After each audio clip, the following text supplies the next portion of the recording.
Shoot 2.0. I'm your host, Cindy, and co host Elijah. We want to thank you for joining us, and we want to start out with saying thank you to all the vets who have serviced this country. Thank you for your sacrifice. Thank you to the families that lent your family members to us to protect us.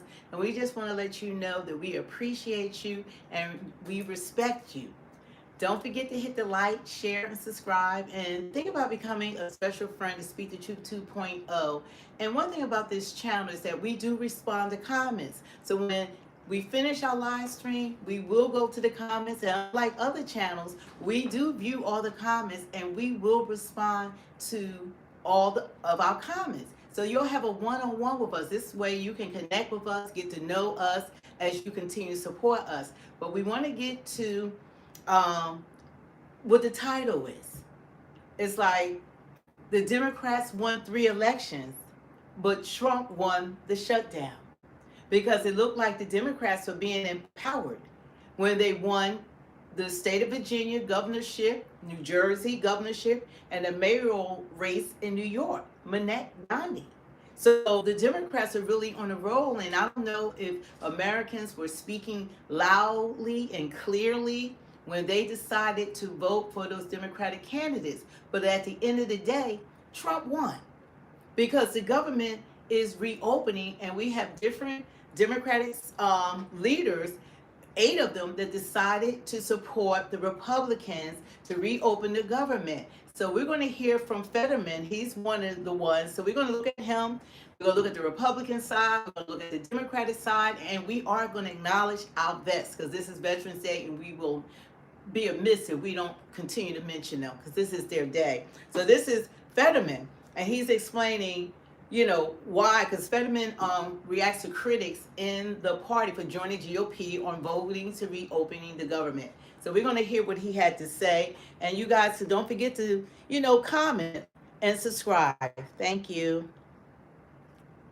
Polls found more Americans on both sides of the aisle blaming Republicans. Even Marjorie Taylor Greene blamed the GOP.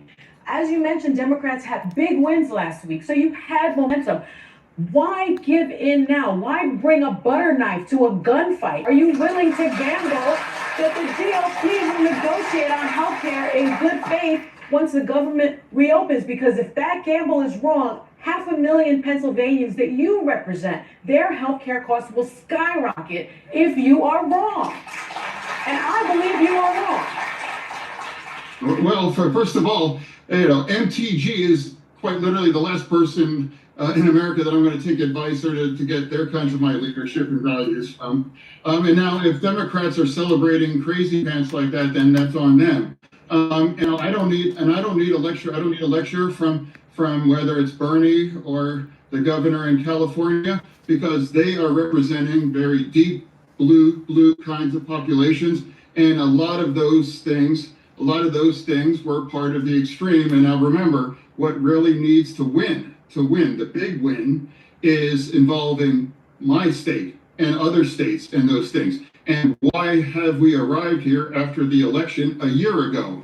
We got to forget some of the things that cost us that election. Or now, for me, it's like, that's why I'm trying to remind people that kinds of the extremism, we can't return to those kind of things and realize we need to find a way forward. And I would like to, rather than cite MTG, I'm going to cite one of the new governor-elects saying that my election is not a green light to continue the shutdown, because I promise you, this isn't a political game. It is viewed by many of us, but the reality is 42 million Americans now not sure where their next meal is going to come from, and because we vote like that, or people that haven't been paid for 5 weeks now, and that kinds of chaos.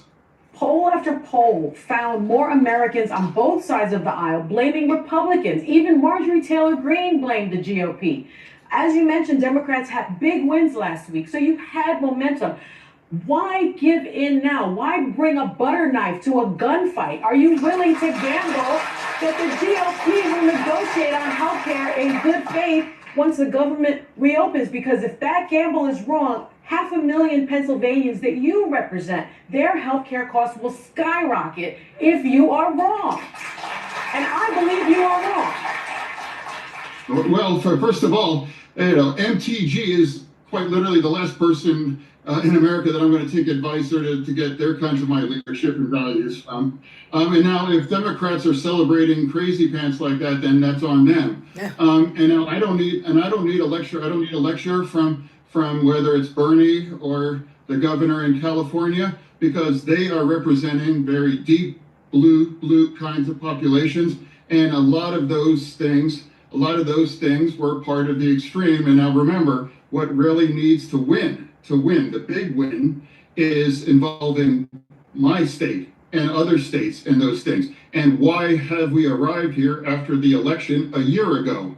We got to forget some of the things that cost us that election. Or now, for me, it's like, that's why I'm trying to remind people that kinds of the extremism, we can't return to those kind of things, and realize we need to find a way forward. And I would like to, rather than cite MTG, I'm going to cite one of the new governor-elects saying that my election is not a green light to continue the shutdown, because I promise you, this isn't a political game. It is viewed by many of us, but the reality is 42 million Americans now not sure where their next meal is going to come from, and because we vote like that, or people that haven't been paid for 5 weeks now, and that kinds of chaos.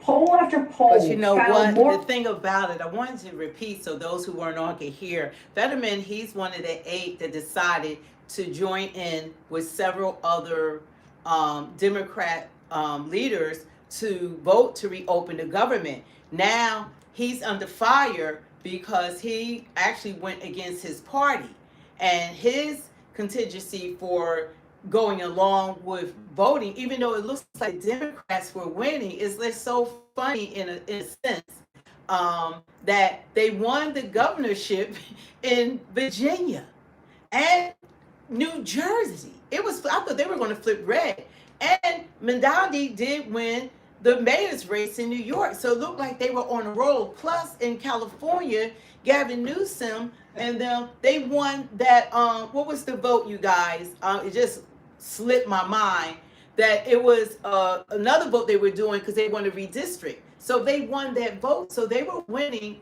One of you guys know, I forget what it was. So anyway, it's like crazy. But then the Democrats a day later, they came around and like it was like they forgot that they had been winning. Huh? I gotta say real fast, it's really funny. So in the comments said, You gotta come over here because you're stopping it. someone in the comments said once they saw you turn back to you, they said Kamala Harris ? Well, anyway, as I was saying, so it looked like they were clearly winning in the shutdown, but Fetterman made a great point. 42 million people are subjected to suffering food insecurities. So how long can you allow children to go without eating, seniors, disabled, and vets? How long? So someone had to give in, and then you have Thanksgiving coming up. But it wasn't the food insecurities that changed people's mind. It really was the TSA, because people aren't getting paid. The federal employees that lost their jobs, they'll get their jobs back. But the fact of it is that so many flights are being canceled.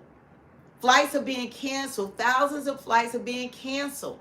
You know, in 40 states, they said all over the place. And we have these big holidays coming up. And what people don't understand, even reopening the government, we have to visit this again. Well, they said in 2 weeks, they're going to vote about, I think, the health care, which they expect to fail.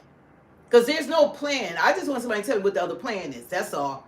What's the other plan other than Obamacare? But then in January the 30th of 2026, they could close the government again.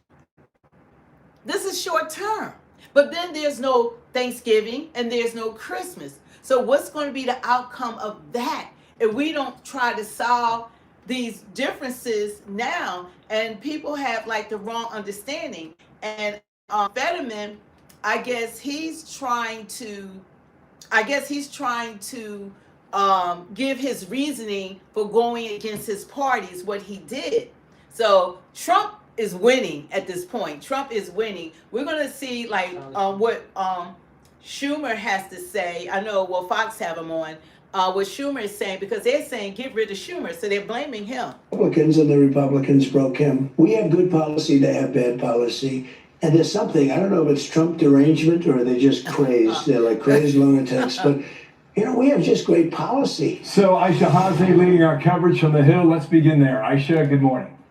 Hey, good morning to you both. So the House Speaker, Mike Johnson, has called the House to return. This sets us up for a Wednesday vote to finally reopen the government. But as you know, the margins are extremely slim right now in the House Republican majority. There are always going to be conservatives who don't like voting for a CR. In fact, House Speaker Mike Johnson has historically been known to vote against a CR. So we might see some folks who put up a fight over that. But this time, President Trump backs this deal, and the House Freedom Caucus is also playing ball. There is hope that the conference is on board, minus maybe a Thomas Massey. The Speaker can only lose 2 of his own members if all Democrats vote no. And right now, you guys, the Democrats are whipping a no vote. Do expect, though, a few moderates on their side to support this deal as well. The real drama isn't the vote, it's the Democratic divide. Last night, the same 7 Senate Democrats and 1 independent that helped Republicans break the filibuster Sunday help them pass a funding bill. Several Democrats calling for Chuck Schumer to step down now after weeks of shutdown pain. They got really no firm guarantees on the Obamacare subsidy situation. They'll get a vote on the extension in December, but Speaker Johnson will not commit to giving it a vote if it actually gets through the Senate. So you're not committing to bringing up a bill that deals with the Obamacare subsidies before they expire? I'm not committing to it or not committing to it. What I'm saying is that we do a deliberative process. That's the way this always works, and we have to have time to do that, and we will in a bipartisan fashion.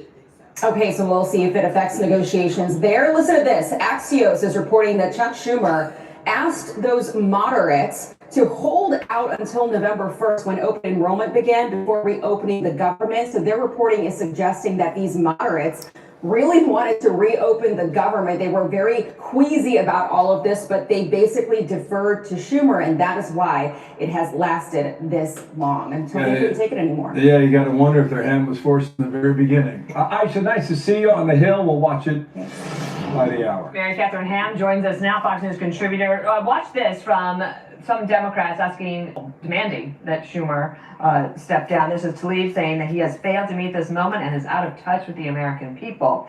Seth Moulton, he's of course running for higher office. Tonight is another example of why we need new leadership. Mike Levin, Senate Democrats would be wise to move on from his leadership, and Ro Khanna saying Senator Schumer is no longer effective and should be replaced. So it looks like this gamble for him to try to look tough and forcing this shutdown has led instead to this intra-party fight amongst the Democrats, in which it might have been a straw that broke the camel's back that could lead to him no longer being in leadership.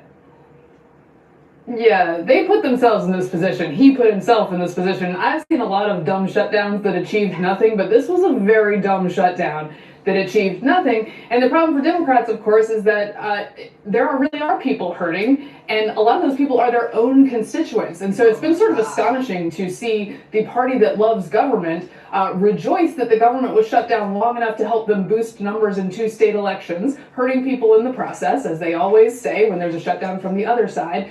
And then when a couple of people get sense and say, wait, but we like the government to operate, let's open it again, they get mad at those guys. And they've demoralized their base in the process. This is because the ask that they were doing, which was for the extended Obamacare subsidies, which, by the way, have no income cap, go to rich people, go to a lot of fraud, were meant to be temporary and in an emergency situation during COVID. When they asked for those, that wasn't really the ask. The reason they were doing the shutdown was because everyone was ticked off and they wanted to show they were fighting. But they were never going to get anything because Johnson, Trump, Thune all turned out to be immune to the media pressure over this, which was not put on Democrats as it should have been and was put on Republicans.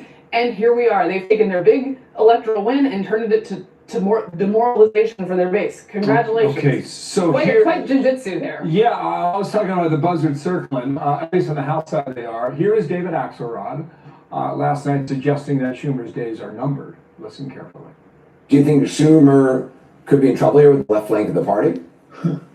I think he's been in trouble. I think he is in bigger trouble now. I think Senator Schumer's been there since 1982.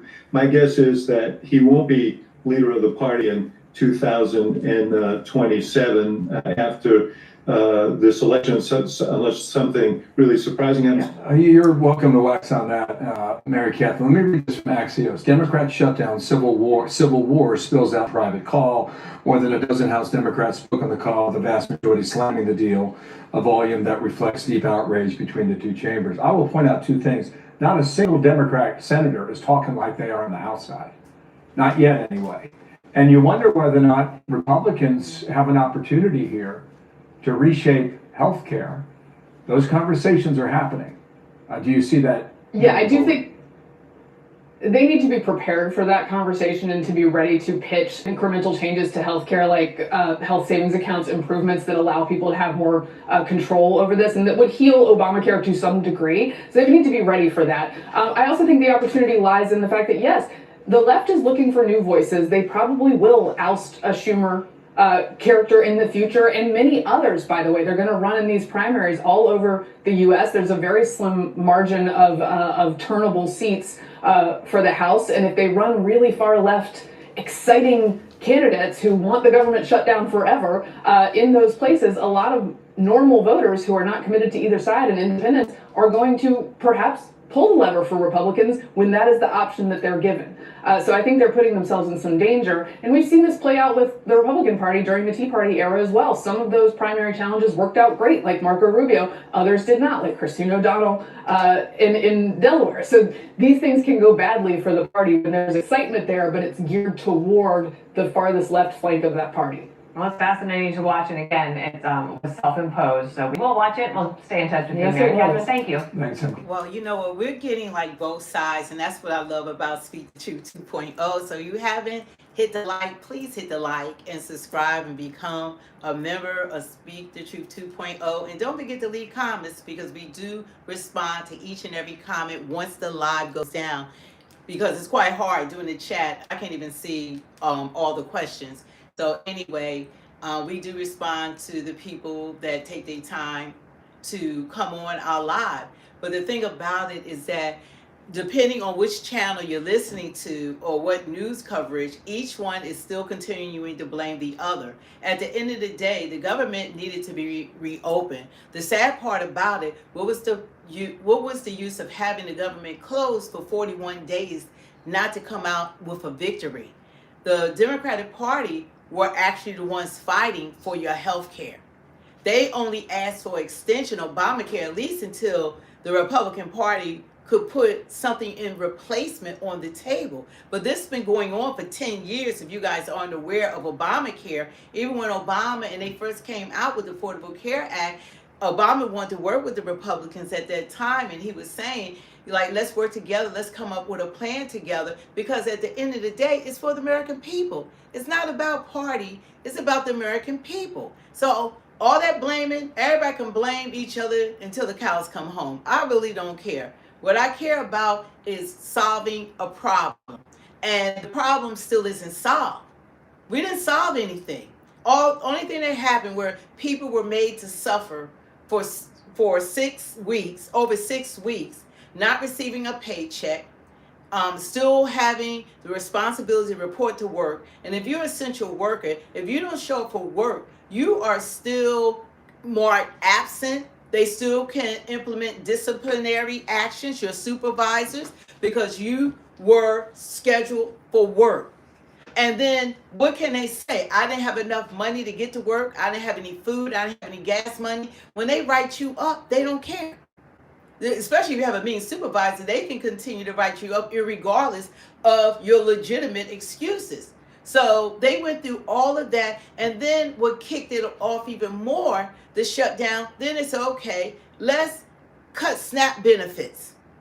So we're the richest country in the world. We supply food to the world. We supply aid to the world. We do all these things, but everybody want to cry me a river when it comes to helping Americans with our own taxpayer dollars. But we freely give it to the world. We freely gave it to non-citizens that came into this country, 14 plus million. We gave them not only SNAP benefits and welfare, Social Security, Medicare, Medicaid, housing, luxury apartments, cars, jobs. They got education, college. Nobody, I didn't see any protests. Not one protest when Biden was president. But now we say help 42 million Americans who are the working poor. They work. Don't let them keep showing you these lies like it's black people on welfare. Black people are not the face of welfare. We're not the face. Only, what is it, 26% of us get it, 37% white, and I figured 16% Hispanic, and then the Asians, indigenous. So it's given to multicultures of people, and they're the working poor. The way food costs in the economy, people don't have the money to pay their rent. You know how much rent is? And then you got kids, and you're working 40 hours a week on minimum wages, and you're only making like $64 or $72 a day. That's tax. Think about that. They don't have the money to support their families. So we got a problem with giving them $142 a month, but we can feed the world, give $350 billion to, what was it, Ukraine? During the shutdown, we gave, what, 30, 40 billion to Argentina for their people? And then we got Americans that are complaining, but we don't complain about $37 trillion worth of debt we inherited from feeding and taking care of the world. We give billions of dollars to Israel, which I'm all for Israel, but they got free health care for their citizens. They have free education for their citizens. Canada, free health care, free education. What is it? In Europe, England, free health care and education. All these countries other than the United States, we got the highest health care costs, the highest in prescription costs, and everybody is buying up America. China owns probably half of America. Everybody's benefiting off of America and off our taxpayer dollars except for us. But guess what? I want my money, my taxpayer money, to go to helping my fellow citizens, Americans. I wanted to go to them. And now Schumer, they want him out. I don't know if it was undercover, like negotiations that were going on. You know, all this crazy stuff be going on that we know very little about. But something was going on under the cover with him, because that didn't just happen. It looked like they had chosen people that weren't up for re-election, let's say in 2026 or 2028, or people who were retiring. Those were the 8, I guess, who weren't concerned about they weren't concerned about their office. So that's what it looks like. Those were the 8, I guess, they found that had nothing to lose. After 41 days, the longest government shutdown in U.S. history is nearing its end, but has led to some infighting among Democrats. The bill as amended is passed. With that vote, the Senate cleared the final hurdle to reopen the federal government, ending more than a month of gridlock that's frozen paychecks and critical services across the country. This has been a very long road, quite literally the longest shutdown in history. The breakthrough came after a small group of Democrats crossed the aisle to join Republicans, agreeing to reopen the government without a guaranteed extension of Affordable Care Act subsidies. Many of my friends are unhappy. They think we should have kept our government closed indefinitely to protest the policies of the Trump administration. Illinois Senator Dick Durbin said they had little choice, with key programs running dry, including food assistance and funding for veterans. The bill would now fund those agencies through fiscal year 2026. Are you happy with that? But Vermont Senator Bernie Sanders and other lawmakers are frustrated, warning the deal could leave millions at risk when healthcare subsidies expire early next year. Let us not pave the way for 15 million Americans to lose their health care entirely because of savage cuts to Medicaid. Now, attention turns to the House, where lawmakers are expected to vote on Wednesday. Republicans and Democrats in the House, you need to begin right now returning to the bill. The House Democratic leader Hakeem Jeffries says House Democrats are not on board with this plan. We're not down with their my way or the highway approach to governance. That's failed the American people. President Donald Trump has already signaled his support. If the House passes the bill as expected later this week, then the government shutdown could end in just a few days. Reporting in Washington, I'm Basil John. So they're expecting, I believe, to vote on this tomorrow. House Speaker Mike Johnson now has ordered the Republicans finally, I guess, to go back to work. So they're supposed to go back and they're supposed to vote on this, but not without all of the friction. There's a lot of friction that's going on right now within the Democratic Party. There's a lot of fighting going on inside of the Republican Party. There's a divide between MAGA and Republicans. So you have like two different groups of Republicans now. You have the Nick Fuentes, then you have the other side. So it's like Carlson Tucker everybody is trying to pick a side, I guess. So there's a lot going on. In the midst of it, I don't think that people understand what the shutdown means for everyday Americans. They don't understand this is temporary. So everything that everyone's going through, they're about to repeat it. I'm gonna have this person explain it a lot clearer. So I think we need to educate ourselves what's going on, and we need to hear from people that actually know what they're talking about. Bill. They needed 60 votes to pass it. The vote was 60-40, enough to get it through the Senate. 52 Republicans voted in favor, and 8 Democrats voted in favor. So the bill is now advancing to the House of Representatives, and Speaker of the House Johnson has called back the House of Representatives to vote on the bill. The bill is expected to be voted on sometime this week, most likely tomorrow on Wednesday, and it is expected to pass because they just need a simple majority in the House of Representatives to get it through. Now, once the House of Representatives passes the government funding bill, then it's going to advance to President Trump, and President Trump has backed this bill. Therefore, once he receives it, he's going to sign it. And ultimately, the government shutdown has now been resolved. All right, now with that being said, what is in this government funding bill? Did the Republicans get what they wanted? Did the Democrats get what they wanted? So we're going to dive into this. Okay, here's what happened. There are 100 seats in the Senate. The Republicans control 53 of them. To pass a bill in the Senate, they need to get 60 votes. Therefore, even though the Republicans have the majority in the Senate, they still have to work with the Democrats to get the necessary 60 votes. And the Republicans and Democrats were clashing over the expiring Obamacare subsidies. They're going to expire on December 31st of this year. But to be fair, I mean, they were fighting over many things, but this was the biggest disagreement. This was their focus. Now, here's the agreement. The Senate Republicans promised the Democrats that they'll hold a vote on the Obamacare subsidies, whether to extend them or not. The deal was that they're going to take a vote on this by the second week of December. But I want to bring this to your attention. Just think about it. The agreement is that they're going to vote on this, but is it going to pass? Well, they're saying that the votes on extending the Obamacare subsidies that they're going to do, it is expected to fail in the Senate. And that's why the Democratic Party, especially the leaders of the Democrats in the House and the Senate, are very upset with the 8 Democratic senators that voted with the Republicans to reopen the government.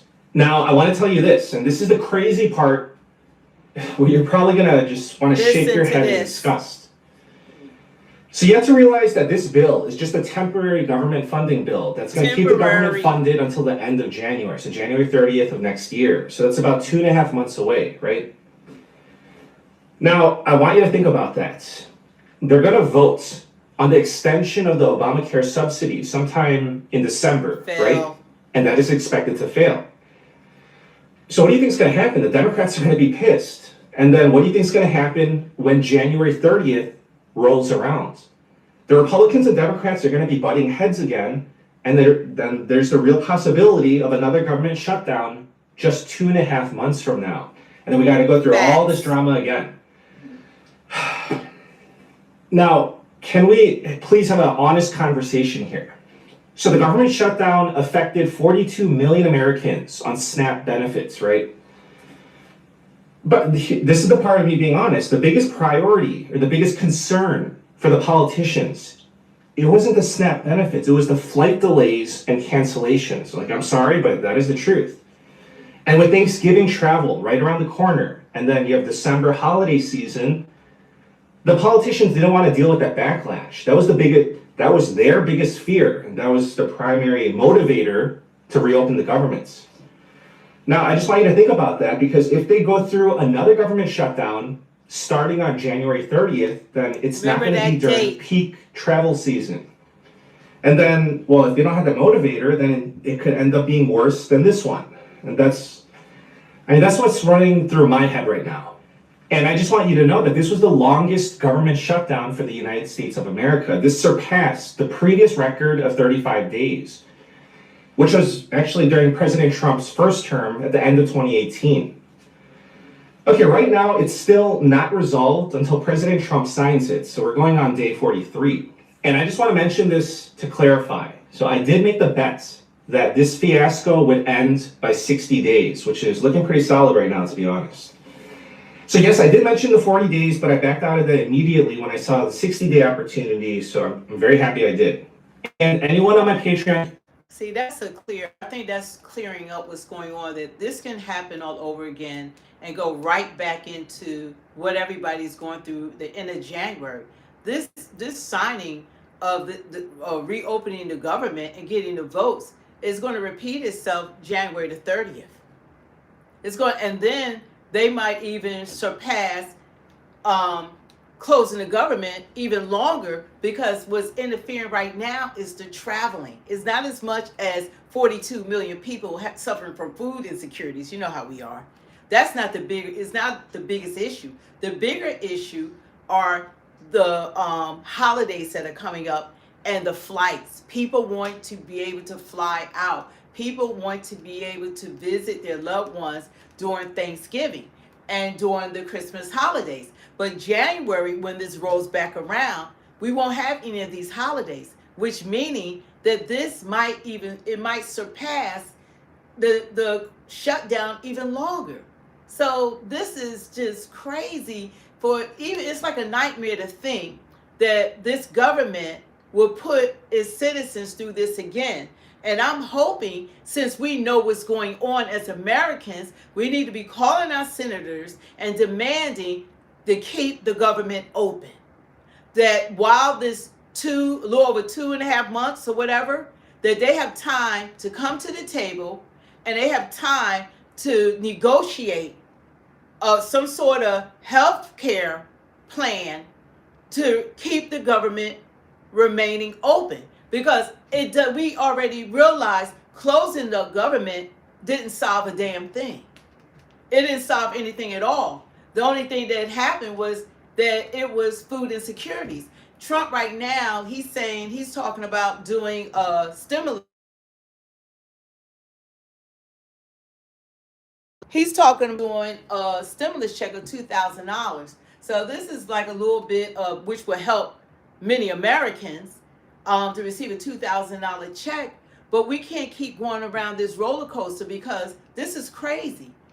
This country would be in such trouble, as they were for many years. That's why we owe $38 trillion.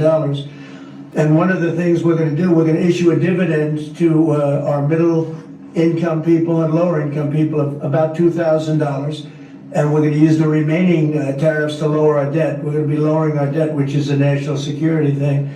So we're doing a lot of good work. And the numbers were reported so incorrectly. The real numbers are trillions of dollars have been taken in or gotten in terms of investment from the tariffs. And so if that were ever reversed, it would be a disaster. Frankly, it would be a national security problem for our country. And nobody thinks it's going to be reversed. I think we had a very good court case. As you know, it's before the Supreme Court right now. But if that were ever reversed, people are saying, oh, it's $1 billion. Some people said, oh, it's $2 billion. Well, that obviously we can handle very easily. But this is trillions of dollars we're talking about in terms of the tariff income and all the investment income that's come into our country. We have more than, I would say right now, more than $18 trillion. The biggest number ever is a tiny fraction of that for any country. China, the United States, the biggest number ever. If you look at the past administration, Biden, he did less than $1 trillion in 4 years. We're over 18 trillion. By the time my first year ends, we're going to have over $20 trillion of investment coming to the United States. It's unheard of. We have AI factories. We're leading China by a lot. We have cars and car plants coming in by more than we've ever had built before. All of that would go away if we lose the tariff. So all of it would go away. So they're not giving the right numbers. There would be an economic disaster. It would be a national security disaster if we lost the case in the Supreme Court. Well, we don't want to do that. So we got to hope that things get a lot better. And like what Trump's saying now, people can use a $2,000 stimulus check. That would be awesome. And they would be putting back into the government. But what after that? You know, Trump is promising, he said $17 trillion worth of deals coming in by the end of, I think, his term. But people are microwave people. We want action right now.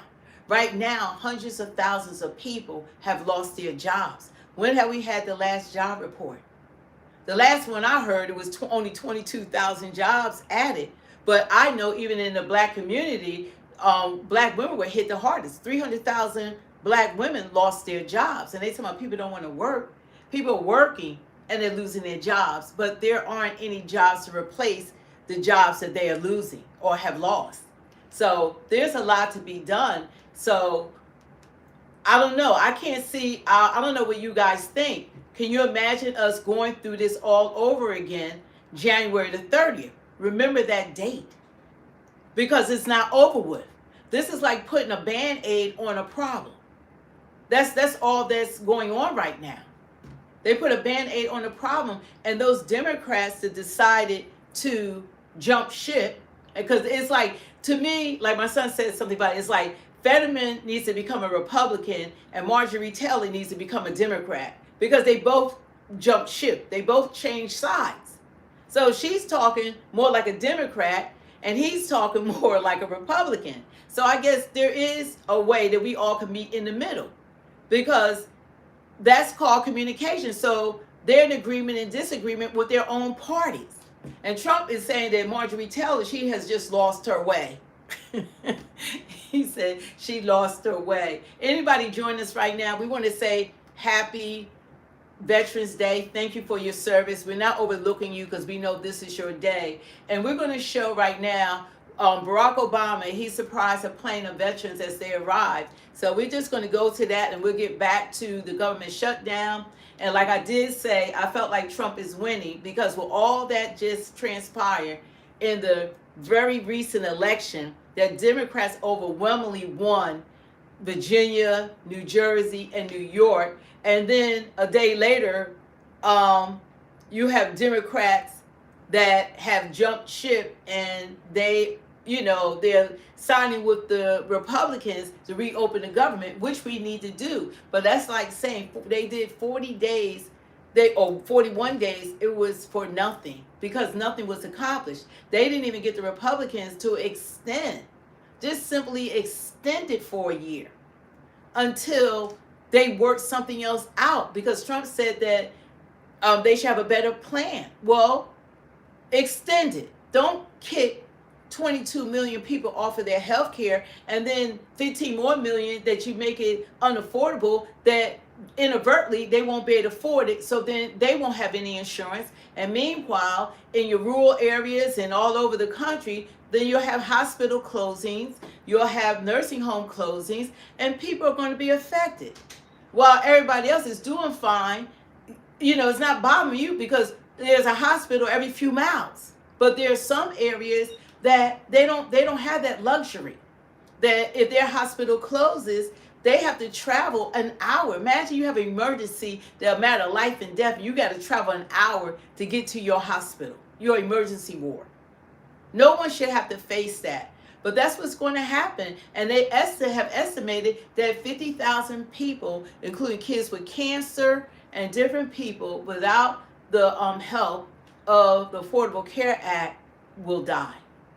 So anyway, we want to give a shout out to we'll get back to the story, but we want to give a shout out to our vets. And we showed President Trump, you can go watch our video, that he gave honor to the fallen heroes this morning. So this is what former President Barack Obama did. As we approach Veterans Day, I wanted to stop by and just say thank you for your extraordinary service. They didn't know he was This on the honor plane. flight is to honor all the veterans of World War II, Korea, and Vietnam. It's all free for them. We show them all their monuments and explain what their monuments are about. We just try to treat them with dignity that some of them didn't get when they came home from the war. Hello, everybody. What? As we approach Veterans Day, I wanted to stop by and just say thank you for your extraordinary service to you, your family. The sacrifices that all of you made to protect our country is something that will always be honored. And we are very grateful, and we also happen to welcome you with a 70-degree day in D.C., which doesn't always happen around here. That's the first time I've seen a president, former or current, greet an honor flight, and that is absolutely amazing. A commander-in-chief, a leader who's going to show up and tell you that your service was worth something. I think that's the important part, so I think it was a great thing that happened. Last time I got to see a president, it was Gerald Ford. How about that? It was really good in my heart today to see all these people. It's good. We still got people in our country. That's good. I had tears in my eyes. I just couldn't believe that there was that many people around that remembered us and was there to greet us, and it was just unbelievable. Well, it means a lot because back then you got off the plane there and you had no welcome, and people almost booing you. I'm real happy that now with current troops that come back from deployments, they get welcomed back really nice because that's what should happen. So it's being recreated in this flight, and that makes you feel good. I haven't flown for 50 years. I was in the military from 72 to 76. Our country puts these things up, these memorials, honoring the men and women that served. You couldn't ask for something greater. This has been going on over 20 years, and it started out very small, and now a lot of states have their own hubs, and they raise their own money and they set up the whole flight, where they're going to go, the buses, the flights. Flight like today from Madison, Wisconsin will come in the morning and leave in the afternoon, and we'll get them around to every monument we can within reasonable time.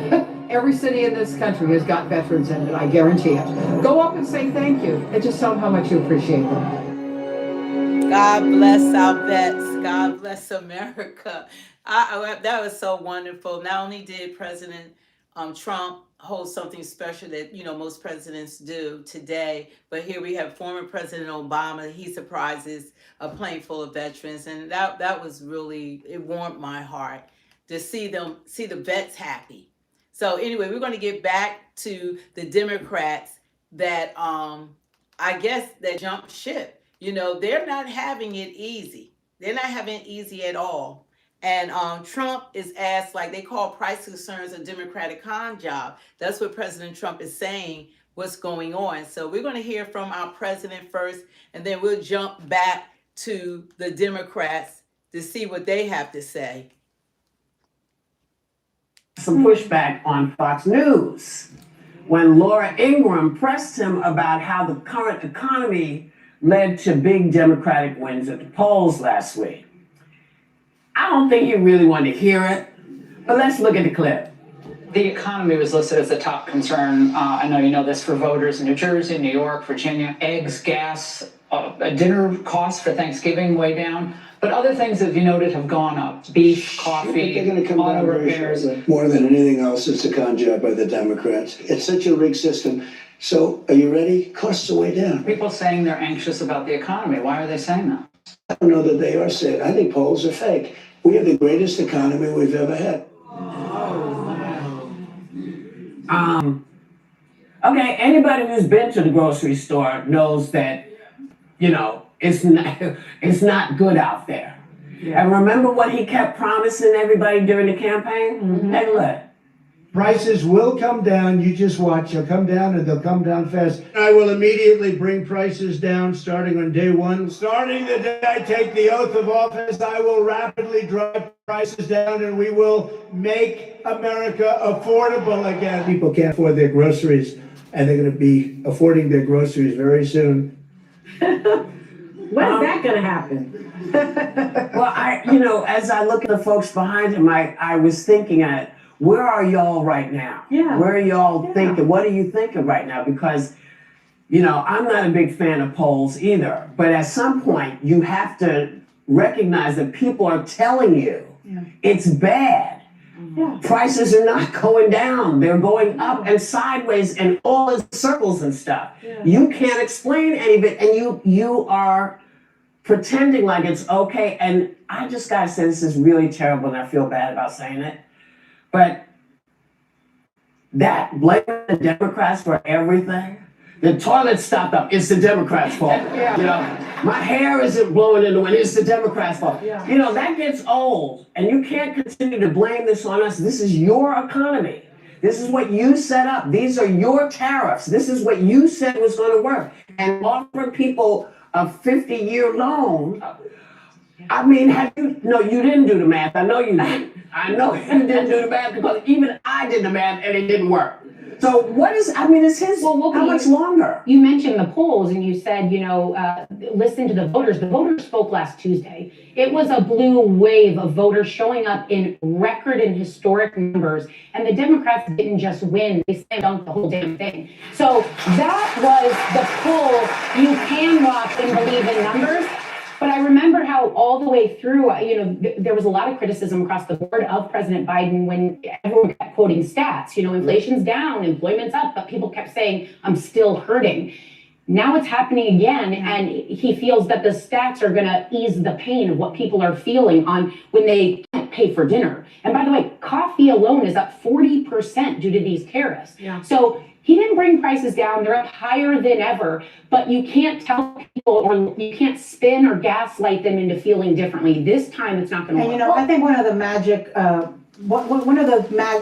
of the magic of Bill Clinton that people really related to in life is that he would tell you, I feel your pain. And when you heard him say that, you believed it because he was a guy who had grown up poor, Hope, Arkansas. With Donald Trump, instead of telling Americans who are clearly in pain, we have seen it. We have seen federal workers not getting paid. We have seen people making lines around the block to go to a food pantry. We are seeing mothers crying on TV saying, I can't feed my child because I have no SNAP benefits.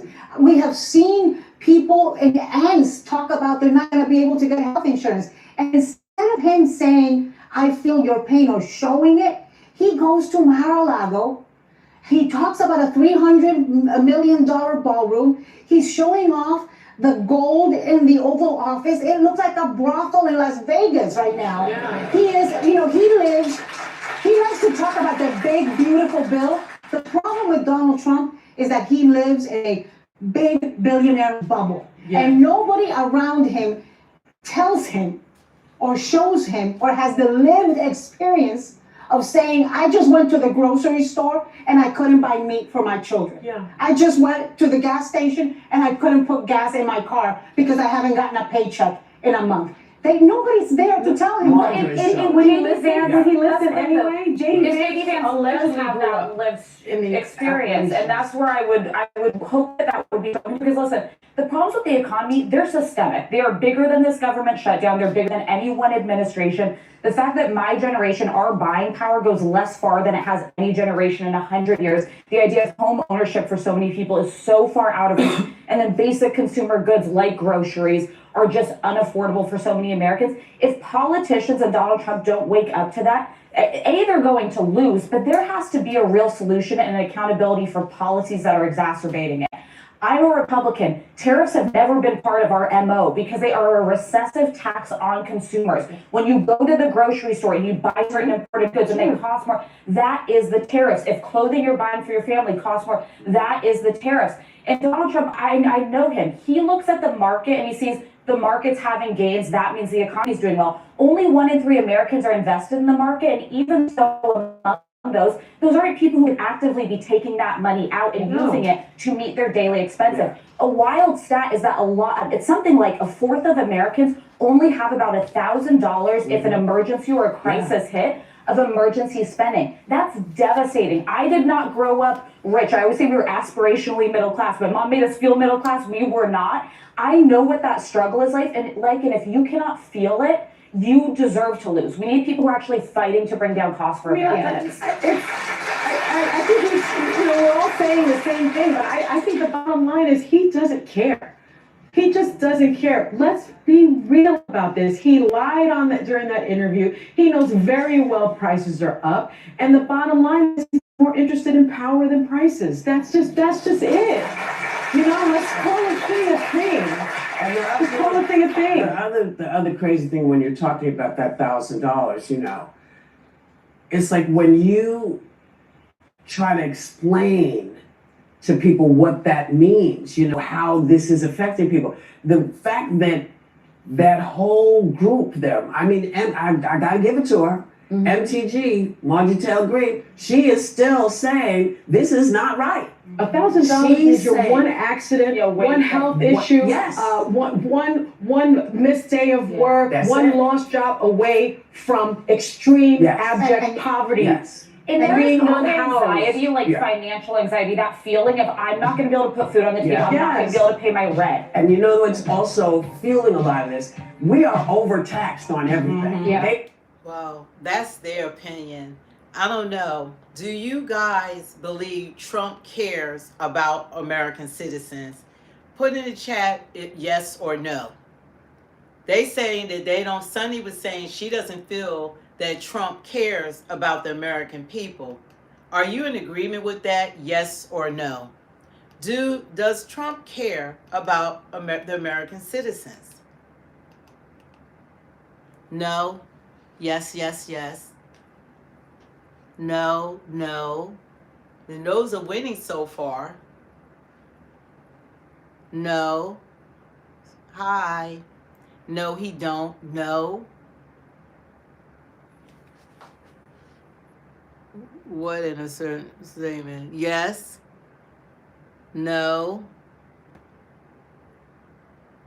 No. Yes. Jack, yeah, is a true one. Yeah, it's a true question. Yes. Yes, only rich people. He cares only about rich people. Is that what you're saying, Jack? Yes. So we're getting some yes now that Trump does care. So it was like more people. I don't know if it's even or is it more people? Yes. Yes, I think more than the Dems or Biden did. Yes, he cares. How many times are some Democrats voting 3 times? No. I don't know. It's almost even.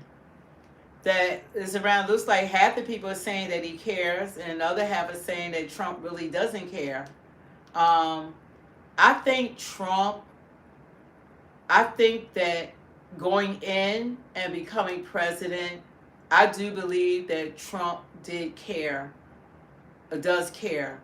I think since he's been in office, I feel like that he's been influenced a lot. I feel like he's being influenced by some of the people that's in his cabinet and that's in his ear. I do feel like that. I feel like the president that he was 45 is not the same president that we have now. Like his first go around, he didn't have all of these manipulators and people who are in politics. Remember when Trump entered into politics and ran for president, he was a complete outsider, completely. So the president we have now have learned Washington. He's learned about the politics. He learns about all the conniving, all the lies. So he learned a whole lot. So this go around, I think that his attitude is different. Like the first go around, I didn't see trying to take down going into the Smithsonian Museum and trying to remove history. He wasn't doing that. You know, he was supportive of the black community. He did the First Step Act, which Obama couldn't get passed in Congress, but Trump did.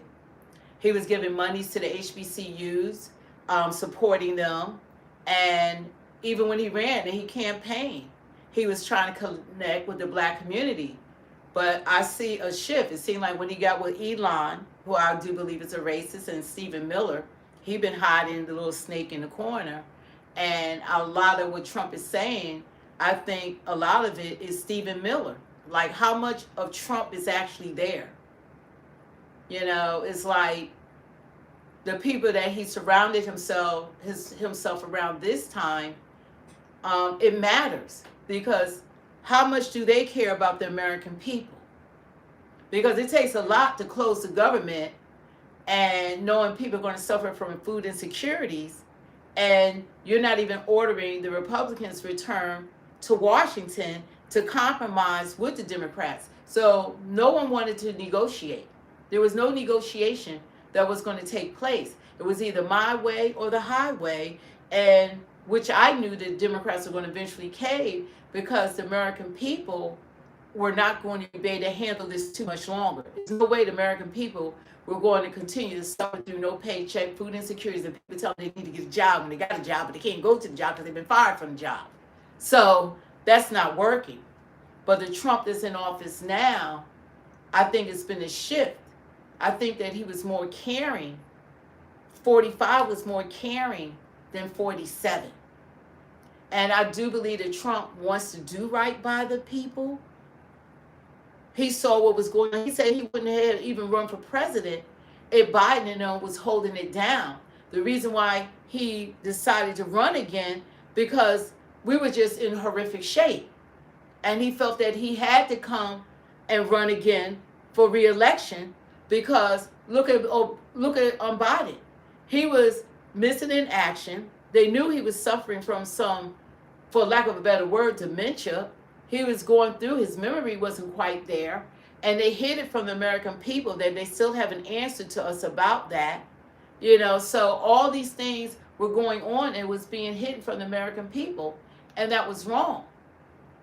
And right now there's a civil war. They tell me it's like both parties is infighting. I hear about the Republicans, they having infighting, they're splitting the Republican Party. Now I'm hearing the Democrats, they are going through it.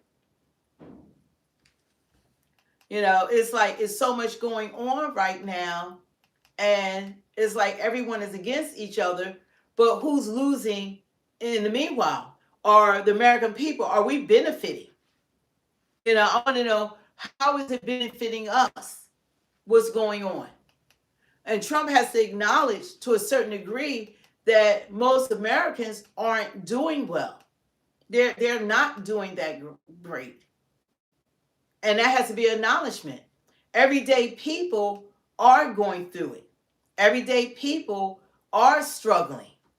Everyday people can't afford high prices, and this is the richest country in the world. So why, can someone tell me, why is this happening to Americans when our taxpayer dollars have been used to support the world? But when it comes to supporting us, it seems to be a disconnect. How is that possible? You know, and now they want Schumer out. So I don't think we win as Americans when we're fighting one another. And these politicians, they're more interested in blaming the other party, when I hold both of them responsible. Because everyone that's in office has been elected into office by their constituents. And no one is just in office that wasn't voted into office. So taking that, so they're not just there. They were voted into office. And they were voted to do a job, and for us. They're voted to work for us. That's their job, is to work for us. It's their job to get it right.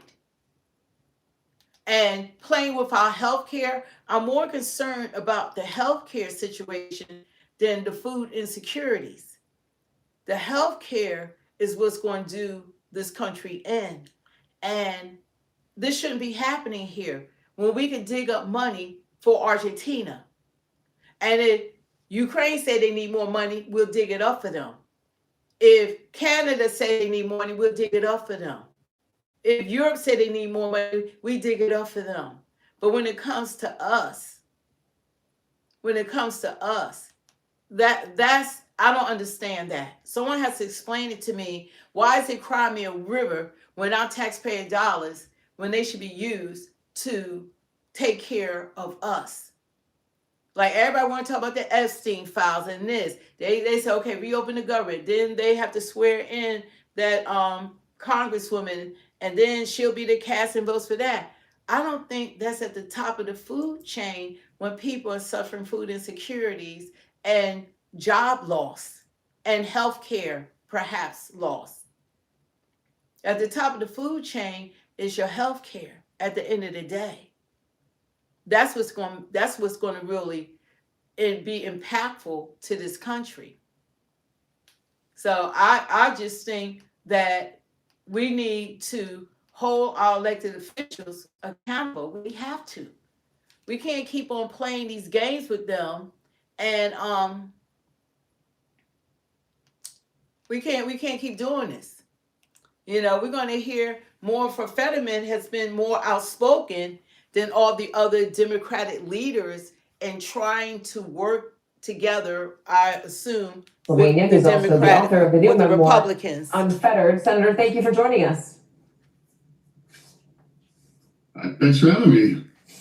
I know you were not a fan of the shutdown. You never wanted it to happen. No. What would you have done differently to try to get any leverage on the issue of ACA subsidies? Well, the ultimate leverage is winning election. I mean, we've just demonstrated that just last week about that. That was an amazing election, and it demonstrates that our country is rejecting the kind of mass chaos that we've been witnessing since the president was reelected right now. And that's, for me, I think as Democrats, you know, when you face the kinds of chaos the way we have, I think we should respond with order and logic and make our argument, and we did that, and we actually beat the brakes off them over on Tuesday. One way to read those election wins, though, were people who were cheering the Democrats on for the shutdown. I mean, Virginia specifically, lots of federal workers, lots of furloughed workers, they voted overwhelmingly for Abigail Spanberger for governor and for the Democrats down the tickets. What do you say to the argument that is being made that those elections and the blue wave from it was a message to the Democratic Party to keep on fighting, to hold out? What I think is that I was unwilling to put 42 million Americans with mass food insecurity as we're approaching Thanksgiving. I mean, that's a risk that I was unwilling to take. I mean, that's front and center for me. And I absolutely think we should have pay everybody for their work as well. They're going 5 weeks without able to, you know, they had to borrow almost $500 million now just to pay their own bills from their credit union. And now we continue to make flying less and less safe. Undeniably, that was very chaotic as well too. That's the wrong approach because I've voted every single time, and I strongly support to extend those tax credits. We can agree on those things, and that might be the wrong tactic. It wasn't that long ago that we were the Democratic Party that it's always wrong to shut our government down. Yeah, both parties have gone back and forth on that messaging over the years, depending on when it suits them. What is your message, though, to an American who's going to lose their health care or is going to find their health care so expensive that they're going to have to cut costs elsewhere? That we just had a man from Florida, no, not your constituent, but an American from Florida, whose premium is going to go up 113%. He says Dear God. he feels abandoned, not by the Republicans, but by the Democratic Party. Well, I absolutely vote and support to extend those things. And, you know, perhaps I disagree with some of my other colleagues that the wrong tactic to shut our government down and to plunge 42 million Americans for mass food insecurity. That's a terrible choice without a doubt. But for me, that's the wrong tactic. And now, if we really want to shut our government down, we will have that opportunity in January. And we have the opportunity now to find a way forward to establish these tax credits. And now reminding people that we need the buy-in from the Republicans to do that. And I do believe that will impact enough of their constituents, and they realize that that's a smart thing to do, because that's why I believe it is a way forward for it. But it's certainly not a guarantee, but it's certainly no one was getting either thing where their government was currently shut down. I think it's a valid point to say that in order to do things you want to do, you got to win elections. The Republicans won the last big election. They control the House, they control the Senate, they control the presidency. And so you have to negotiate and compromise with the Republicans, but the Republicans don't seem to want to negotiate or compromise at all with the Democrats, even in the Senate, where they have to in order to pass legislation, to get past the filibuster. So how do you work with a party that does not want to work with you? Well, I mean, you continue to confront them to do that. And we have worked together on some things. And I do fundamentally believe, though, that where we are right now, we are at a disadvantage. And now, when we were in the majority, we actually wrote and developed these tax credits. And we designed them to expire at the end of this year. That wasn't the Republicans. That was our party to design that. And now we were forced to have to renegotiate, and we've lost the majority, as we all know, that happened last year. So that's the way our democracy operates. And now we all, the Democrats, have realized we were all committed to eliminate our filibuster, and now we have relied on that to hold the line here now too. So now things keep shifting. But for me, I absolutely return to this idea of, facing mass chaos. I want to respond to order, logic, and making a better argument to win the next election. That's going to be about a year ago, and now refusing to turn our back or put people in flux. For me, that's one of the people I fight for. We're the 42 million Americans that depend on SNAP. As a member on the Ag Committee, and my wife actually has devoted her professional life to fighting food insecurity. So near and dear for me, but it's a lot more dear to people that depend on SNAP to feed themselves and their family.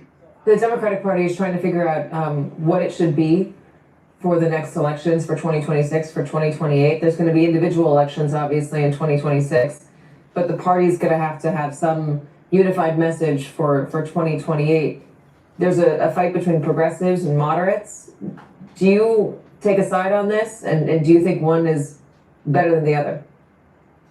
I don't think dem-on-dem violence or whatever, I know the media loves it, but I think it's very unhelpful to unify our party. And I think if we should be a big party, big tent one, as a committed Democrat as I am, that voted 90% of the Democratic line. So if I frustrated some people, I mean, I understand, and certainly don't enjoy that, but I'm following values. But as a committed Democrat, we must allow our party to have this kinds of discussions without resorting to calling people names, and that's just not helpful at this point. What do you think of the leadership of Chuck Schumer? What's so special about Domino's specialty? Question about Chuck Schumer. There's always a fall guy. It's like everyone wants to blame Chuck Schumer now and make it his fault. And I don't know how much of it is Chuck Schumer's fault. I mean, what can he do? I don't know, was he behind the scenes talking these Democrats to vote for opening back up the government? Is he behind it? Because I want to know, how is he responsible for their decisions? It doesn't add up to me. Something else is going on. Back in March. And I wondered if I might be the only Democrat, because I understood that our base really was committed to try to do something, anything at that point to push back. But I think, sure, absolutely. Shutting our government down it's just fundamentally wrong. The guaranteed loser is America. Always. And the people that are touched directly by those things. And now for his leadership, absolutely, I know he's under siege, but I'm not going to pile on right now. It's like, he's our leader, and he's committed, and he followed this through, but it's ran its course.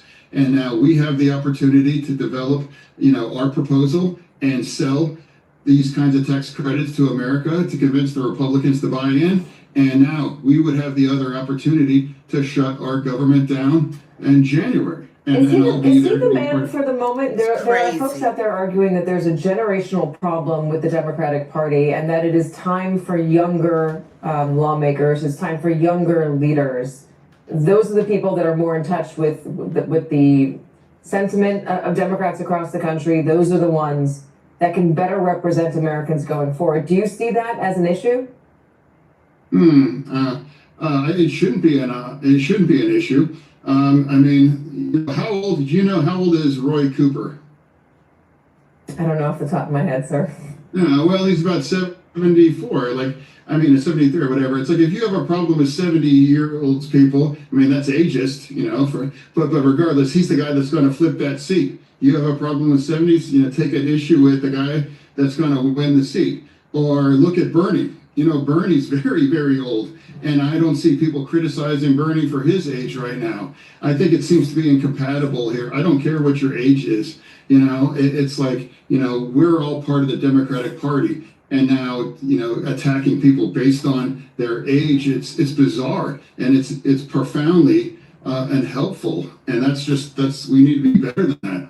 Roy Cooper is 60 Oh, and I'm years sorry, old. also, by the way, For the record. Sherrod Brown, he's in his 70s. He's the guy that has a chance to flip Ohio. Let's start a war on dudes and women that are in their 70s. That's not the problem. They're the kind of people that can flip those seats right now, and that makes it better for Democrats everywhere. All right, Senator Fetterman, thank you very much for joining us.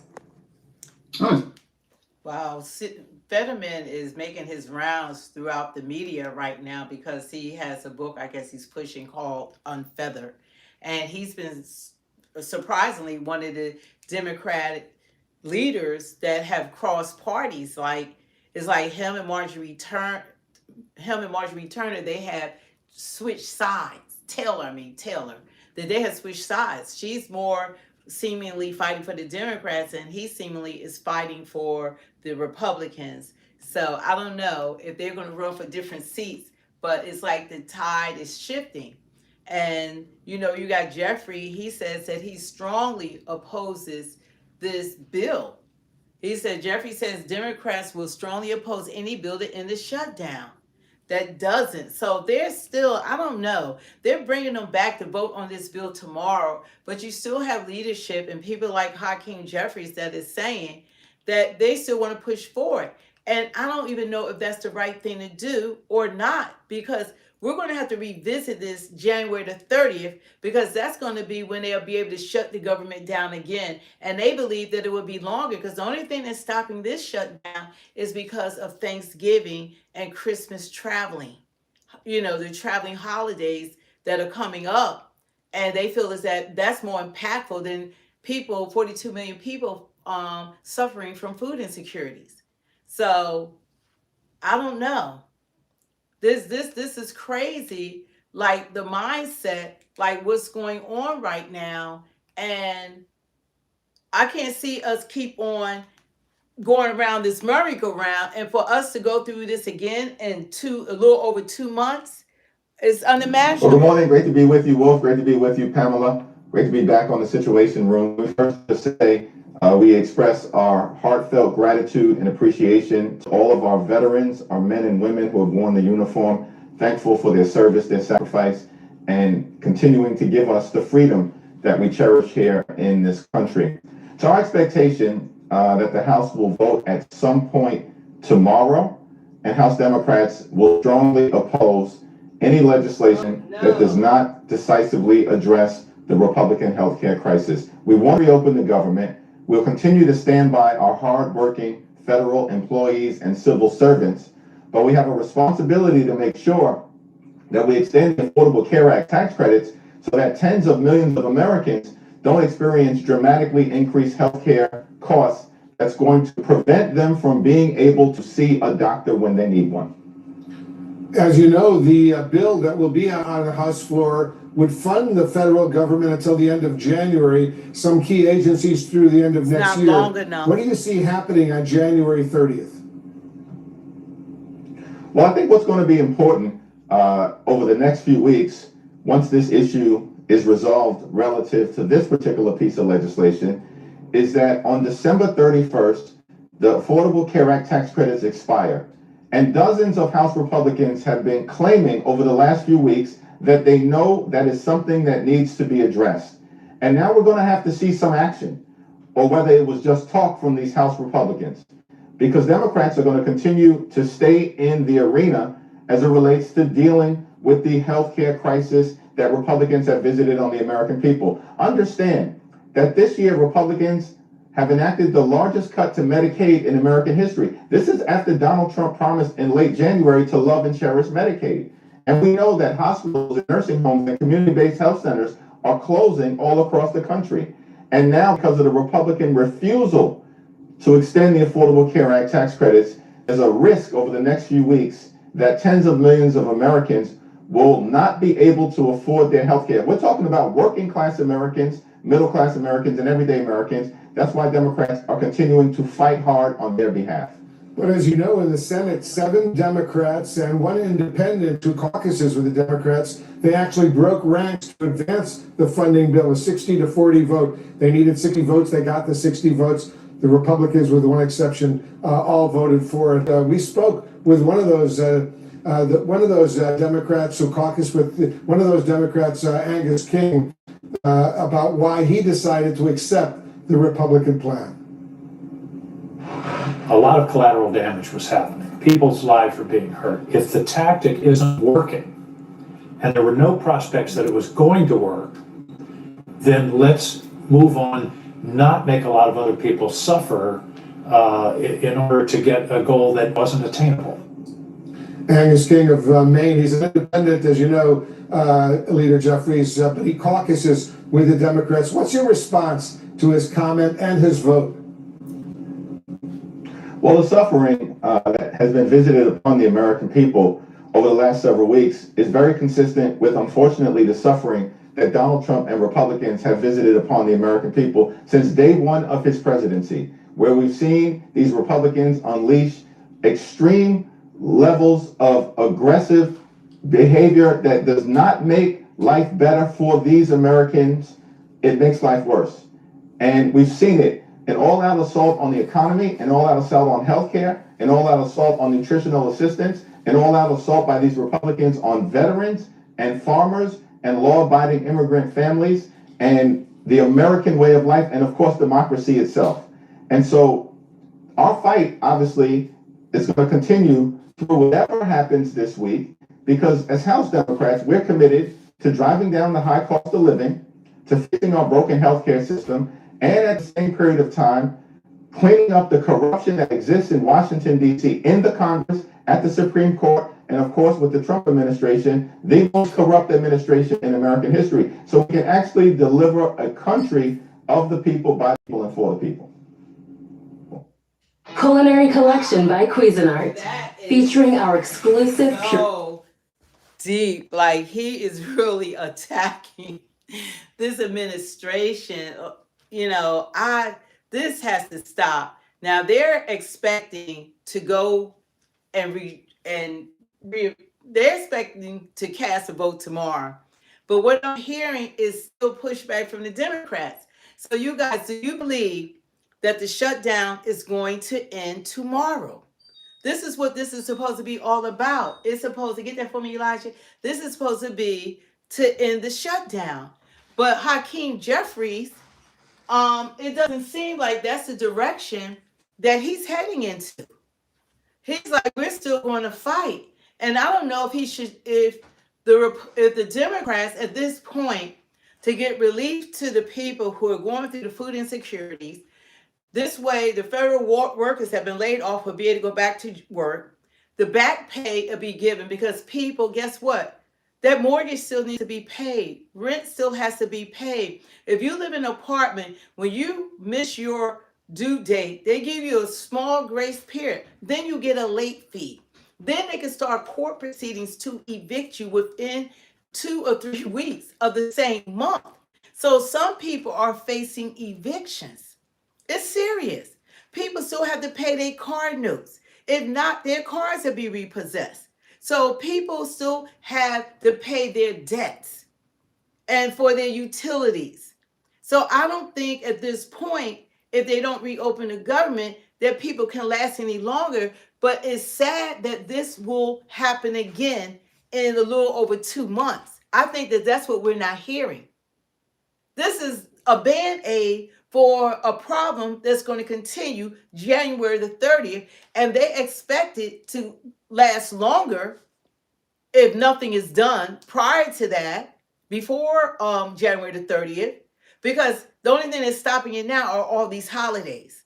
And they're more concerned about people being able to travel, and the TSA workers are receiving their pays because they're not showing up to work because they don't have money to get there now. They're tapped out at this point. You're still required to go to work and you're not getting a paycheck and you don't have money to get there. That proposes a problem.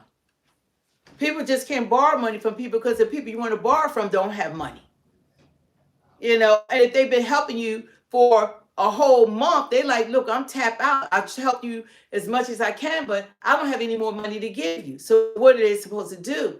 So if the Democrats don't concede and go ahead and reopen the government, I think it'll be more detrimental, and plus with the holidays coming up. And we don't want people to be flying and you got TSA workers not there and they're understaffed. They said it was already understaffed by 3,500 people. So we don't want people going up flying and trying to get around. There's thousands of delays, thousands of canceled flights that are going on right now.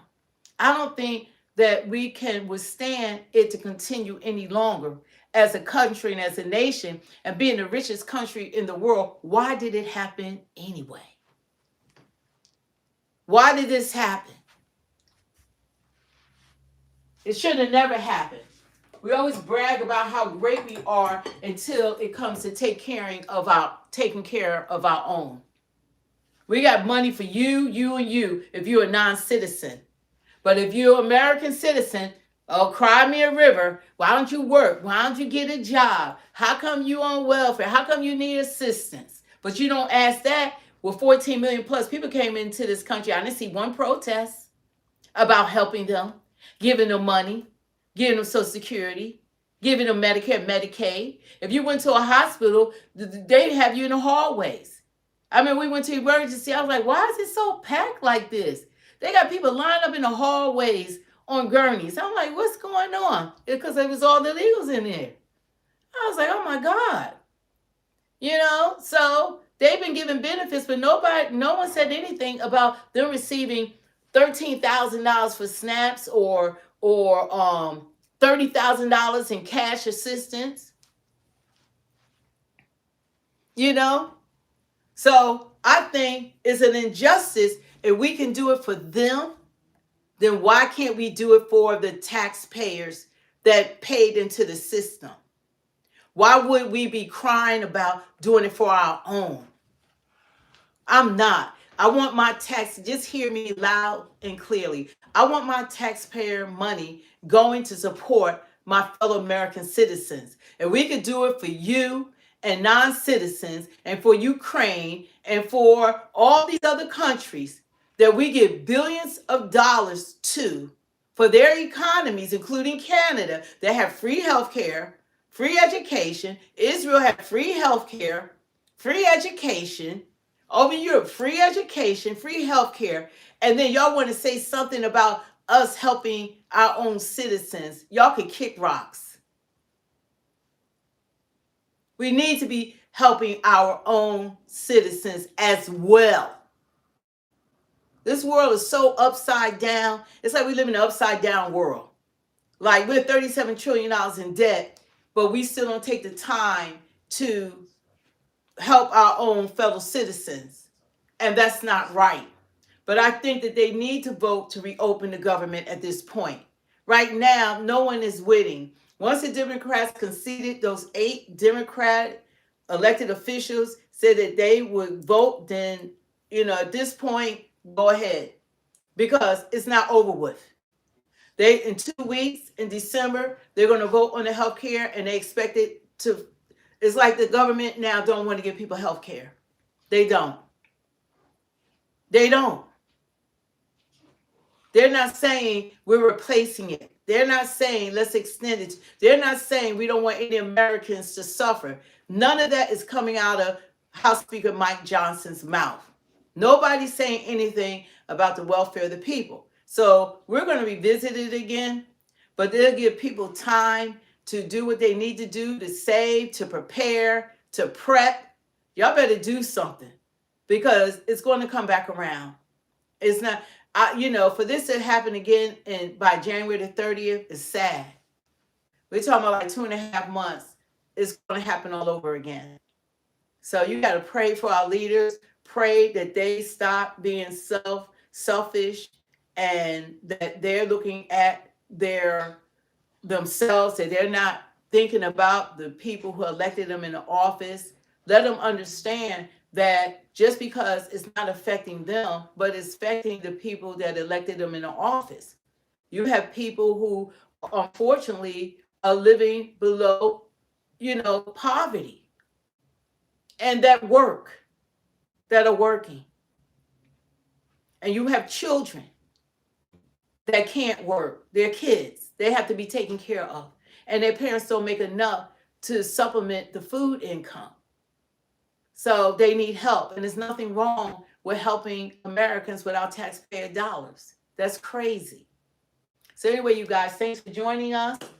Don't forget to hit the like, share, subscribe. I don't know. Let's look at the question. Are the Democrats, let's see, the question was, are the Democrats making a comeback? 64% said no, and 36% said yes. So that's the polling. And 481 people voted. So they voted that Democrats are not making a comeback. And that's the voice of the people. So that's why I said that they won all these states. I didn't expect them to crash as quickly as they did. I knew they were going to cave in, but I didn't think they would cave after having such a big victory with these past elections. I didn't think that they would come back a day later and they would be voting, with the reopen the government that quickly without making some kind of headway as far as health care for the American people. Okay, so anyway, you guys, thanks for joining us. God bless you. Thank you to our moderators. I think Endure was on here, the Mr. Buki, Jack. I would let you be a moderator, but you probably try to get rid of every freaking Republican on here, and that's our channel. But I like having difference of opinion. So they're saying 64% said no, Democrats are not making a comeback. When I checked it before, it was like almost tied. Yeah, so I don't know, because as far as voting, we're seeing in 2026 elections going to speak louder than words. So we're going to see. It looked like they are looking at the election. It looked like they are making a comeback because they flipped Virginia blue. They flipped Virginia to blue. The Yorkins was a Republican governor. You had Madani, who they say is a socialist. He overwhelmingly won in New York. And then I thought Jack Caselli, I think that's how you pronounce his name, I thought he was going to win over Mikey Sherrill. So she won. So the Democrats won each election. So if that's a sign, it looked like they are having a comeback, because I didn't expect them to win like that. I actually thought what's his name? Corelli, I thought that he was going to win the New Jersey election. And I kind of figured that the lady that won, what was her name? Mikey, I figured she was going to win. No, that's Mikey Sherrill is New Jersey. I figured that the Democratic governor that ran was going to win Virginia because Trump didn't endorse the Republican candidate, Winsome. So he didn't endorse her, so that was a done deal. And then Trump, at the last minute, endorsed Cuomo, who is a Democrat. So these were just crazy elections. So anyway, you guys, the best is yet to come. We'll see. Don't forget to hit the like, share, subscribe, leave a comment. This is a channel that we will respond to your comments, because I know a lot of content creators, they don't respond to the comments. They don't even care what y'all say. But we will respond. So just if you have any questions or you have an opinion, we respect your opinion, whether we agree or not. You have a right to your opinion, and we want to hear from you. So anyway, thanks for joining us. God bless. We'll try to come on here tomorrow. We'll try to come on, when we do come on, between 3 and 4. That's our best time to come on. So we're looking into that, because YouTube has kind of changed a lot of the rules. So we want to hear from you. We want to see you. We want to talk to you. We want to communicate with you. And we respect you. Okay. See you, Jack. See you, the Mr. Buki. Thank you. And thank you, Endure, for sharing your time with us. We're ending the poll. So people don't believe Democrats are are having a comeback, but I think the election kind of says something a little differently. But we will see. See you guys. Thanks for joining us. God bless. Peace out. You want to say bye, Elijah? Yes, you guys. Bye.